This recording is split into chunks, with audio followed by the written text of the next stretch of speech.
అప్పుడు టిట్కో హౌస్లో అప్పుడు ఏం జరిగినాయో ప్రజలకు తెలుసు, ఇప్పుడు ఏం జరుగుతుందో ప్రజలకు తెలుసు. మాట్లాడితే చాలా మాట్లాడాల్సి వస్తుంది. ఒకటే చెప్తున్నా, ప్రజల్ని పేపర్లు అడ్డం పెట్టుకొని ఇష్టం వచ్చినట్టుగా రాసి ఏదో రకంగా ఈ పట్టాలు ఇవ్వకుండా ఆపాలి. ఇది తప్పితే వాళ్ళకి వేరే ఇదే లేదు. నేను ఒకటే చెప్పా ఆ రోజు, నేను పట్టాలు ఇవ్వకపోతే పోటీ చేయనని చెప్పా. నేను భీష్మించి కూర్చున్నా, నా రాజకీయ జీవితాన్ని పణంగా పెట్టి కూర్చున్నా, అది గుర్తుపెట్టుకోండి. అంతేగాని ప్రజలకి ఇవ్వాలి పేద దానికి అడ్డం పడేదానికి ఇష్టం వచ్చినట్టు రాయటం.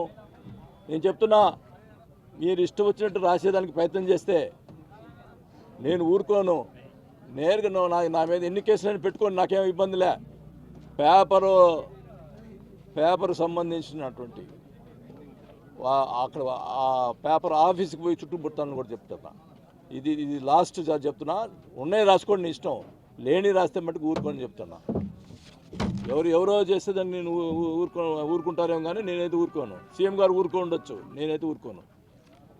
ఒకటే చెప్తున్నాం, ఖచ్చితంగా ఈ పట్టాలు ఇచ్చి తీర్తామని చెప్పి కూడా తెలియజేసుకున్నాం. దీనికి ఆపేదానికి ప్రయత్నం చేస్తే 25,000 మందికి 25,000 మొత్తం ముగ్గురు ఉంటారు కుటుంబానికి. 75,000 మంది వాళ్ళు ఎవరు ఆపేదానికి ప్రయత్నం చేస్తే వాళ్ళు ఇల్లు చుట్టుముట్టం అని కూడా తెలియజేసుకుంటున్నా.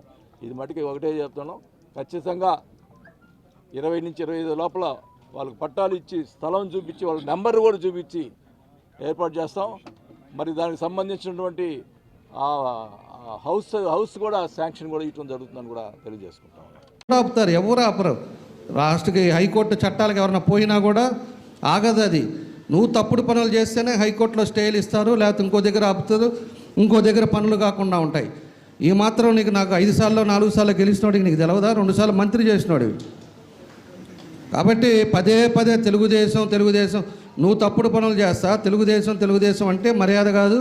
నువ్వు ఇప్పుడైనా పేద ప్రజలకు ఎవరికైనా ఇవ్వాలనుకుంటే దాన్ని చిత్తశుద్ధితోటి వాళ్ళకి ల్యాండ్ చూపించి, ఎవరైతే ఎంఆర్ఓలు వీళ్ళు ఉన్నారో వాళ్ళ సంతకాలతోటి ఎవిడెన్స్ తోటి వాళ్ళందరికీ పొజిషన్ చూపి మేము స్వాగతిస్తాను. దీంట్లో ఏదైనా పేద ప్రజలను మాయం చేసి ఎన్నికల కోసం దొంగెత్తులు వేస్తే మాత్రం ఖచ్చితంగా మేము ప్రజల్లోకి వెళ్తాం.